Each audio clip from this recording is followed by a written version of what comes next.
Bienvenue sur Africa 24 dans cette nouvelle édition du 12-15. Voici les titres de l'actualité.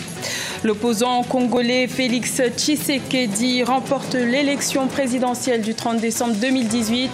Selon les résultats provisoires de la CENI, la République démocratique du Congo embrasse sa première alternance politique après 18 ans de pouvoir du président Joseph Kabila. Un entrepreneur ougandais fait la promotion de l'écotourisme en fabriquant des vélos à partir de bambou et de matériaux recyclés. Nourdine Kassoma propose une alternative aux vélos ordinaires, plus écologique et moins cher. Et le Fonds monétaire africain peine à se mettre en place malgré l'adoption de plusieurs textes en 2014. Plus d'une dizaine de signatures seraient manquantes pour permettre sa mise en activité. Mais tout d'abord, fin de poursuite judiciaire contre la Rwandaise Diane Rwigara. L'opposante très critique envers le président Paul Kagame avait été acquittée par la justice rwandaise le 6 décembre 2018 pour incitation à l'insurrection. Mais le gouvernement avait fait appel de cette décision. Le gouvernement rwandais s'est finalement rétracté ce jeudi 10 janvier. Diane Rwigara peut désormais envisager l'avenir plus sereinement. En République démocratique du Congo, la CENI a publié dans la nuit du 9 au 10 janvier les résultats tant attendus de l'élection présidentielle. Et c'est l'opposant Félix Tshisekedi, leader de l'UDPS et candidat de la coalition Cash, qui est sorti vainqueur de ce scrutin à un tour selon les résultats provisoires. Le vainqueur n'a pas tardé à réagir suite à l'annonce des résultats. Reportage de notre correspondant Jacques Amboka, commenté par Fanny Mounichi. Élu avec 38,57% des suffrages, Félix Tshisekedi a été proclamé vainqueur de la présidentielle du 30 décembre 2018. Une heure après la publication des résultats par la Commission électorale nationale indépendante dans la nuit du jeudi à vendredi 10 janvier, le camp du changement a organisé un meeting au siège de l'UDPS. L'occasion pour Vital Kamerhe, directeur de campagne de Félix Tshisekedi, de saluer les performances réalisées par cette coalition. Et sali en 2 mois comment 2 personnes accompagnées de leurs épouses respectives, soutenues par 2 puissants secrétaires généraux, par 2 grands partis historiques, comment ces 2 personnes, j'allais dire, peuvent aujourd'hui ouvrir une nouvelle page où l'ensemble du peuple congolais va écrire sa belle histoire. Quant à Félix Tshisekedi, il a salué l'engagement de tous ceux qui ont rendu possible cet événement, commençant par le chef de l'État, Joseph Kabila. Personne ne pouvait imaginer un tel scénario, et surtout un scénario au cours duquel l'opposition, un candidat de l'opposition, allait sortir victorieux. Je ne serai pas le président d'un parti politique, l'UDPS. Je ne serai pas le président d'une tribu, la tribu des Louba. Je serai le président des Congolaises et des Congolais. Dans cette première sortie, après la proclamation des résultats provisoires, le fils du leader de l'opposition, Étienne Tshisekedi, a promis le retour rapide de la dépouille du président de l'UDPS, décédé en février 2017. Il faut noter que le climat dans la capitale congolaise reste tendu du fait de la contestation de ces résultats par le candidat Martin Fayulu. Et de nombreux incidents ont émaillé la journée de ce jeudi 10 janvier suite à la proclamation des résultats par la CENI congolaise. La victoire de Félix Tshisekedi a été contestée dans la rue, principalement par les partisans de l'opposant Martin Fayulu, qui revendique la victoire, se référant notamment au décompte établi par la Senko. C'est à Kikwit, à l'est de Kinshasa, que la situation semble extrêmement tendue. Le bilan officiel fait état d'au moins 11 pertes en vie humaine. Une alternative au vélo ordinaire, plus solide et plus écologique, c'est ce qu'offre le concepteur ougandais Nourdine Kassoma. Cet entrepreneur fabrique des vélos à partir de bambou et de matériaux recyclés. Il s'est notamment formé en regardant des tutoriels sur Internet. Aïssa Toubari. C'est ici, dans cet atelier, dans la capitale ougandaise Kampala, que Nourdine Kassoma fabrique des vélos. L'entrepreneur a trouvé un moyen de recycler les vélos en acier endommagés en remplaçant les cadres par des vélos en bambou pour les revendre sur le marché. La flexibilité du bambou et son accessibilité font de ce produit un choix prisé par des Ougandais. Le vélo en bambou est particulièrement confortable pour les randonnées tout-terrain. Grâce à sa flexibilité, par exemple, il absorbe les chocs lorsque vous l'utilisez et mieux que les vélos en acier ou en aluminium. Les vélos coûtent entre 350 et 450 $ chacun en fonction de leur taille et de leur design.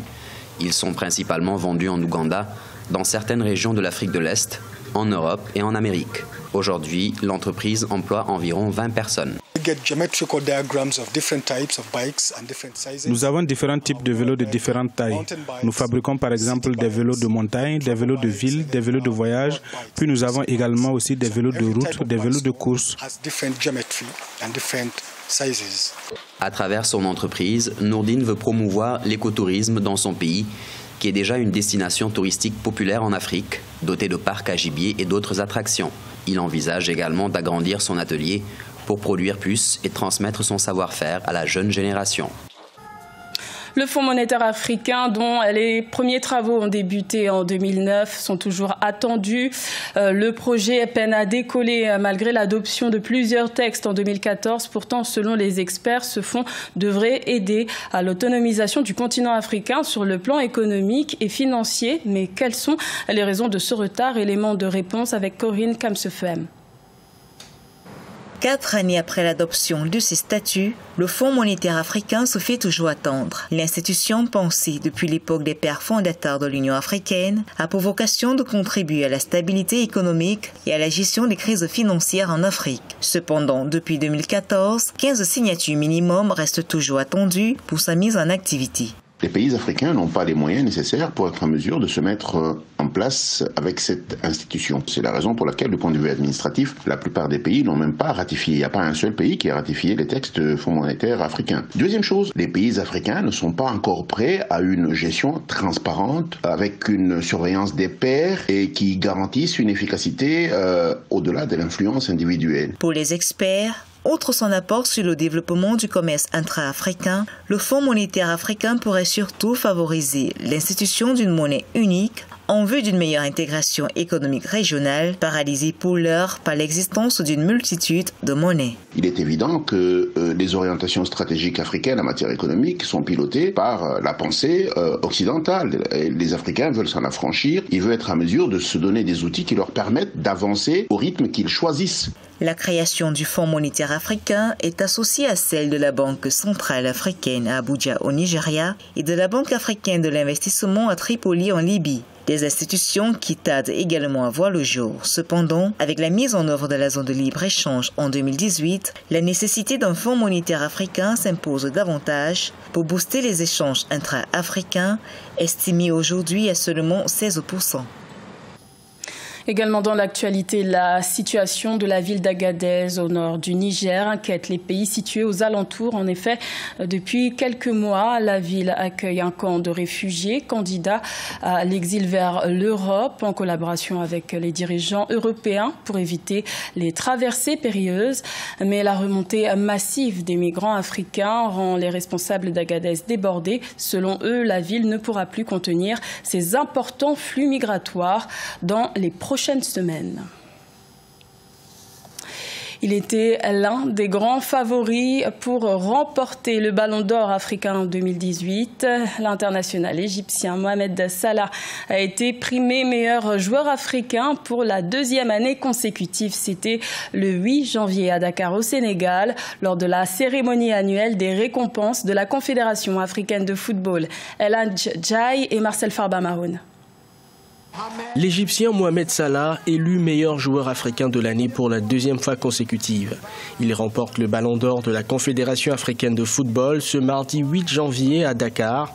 L'attaquant des Reds devance le Sénégalais Sadio Mané, son coéquipier à Liverpool, ainsi que l'attaquant gabonais Pierre-Emerick Aubameyang qui complétait également le podium l'an dernier. C'est difficile de gagner ce titre 2 fois de suite. C'est beaucoup de pression. Mais je me suis mis en tête de tout faire pour gagner cette année.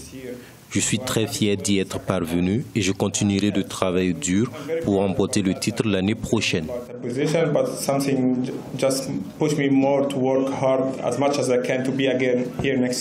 Du côté du football féminin, c'est l'attaquante sud-africaine Thembi Kgatlana qui remporte le titre de meilleure joueuse africaine de l'année 2018. D'ailleurs, elle était la meilleure marqueuse de la CAN féminine en 2018 qui s'est tenue au Ghana. Je suis très émue qu'une grande équipe comme l'Afrique du Sud m'ait permis d'atteindre cet objectif. J'étais en compétition face à des hommes et c'est un privilège pour moi d'avoir été choisie. Je me souviendrai longtemps de l'année 2018. Lauréat pour la deuxième année consécutive, Salah rejoint au palmarès le Sénégalais El Hadji Diouf, l'Ivoirien Yaya Touré et le Camerounais Samuel Eto'o, seul joueur à avoir remporté le trophée 2 années de suite. Il faut aussi noter que l'Égypte s'est vu attribuer l'organisation de la CAN 2019. Ce journal a été réalisé par l'ensemble de la rédaction. Merci de votre fidélité. L'information continue sur Africa 24.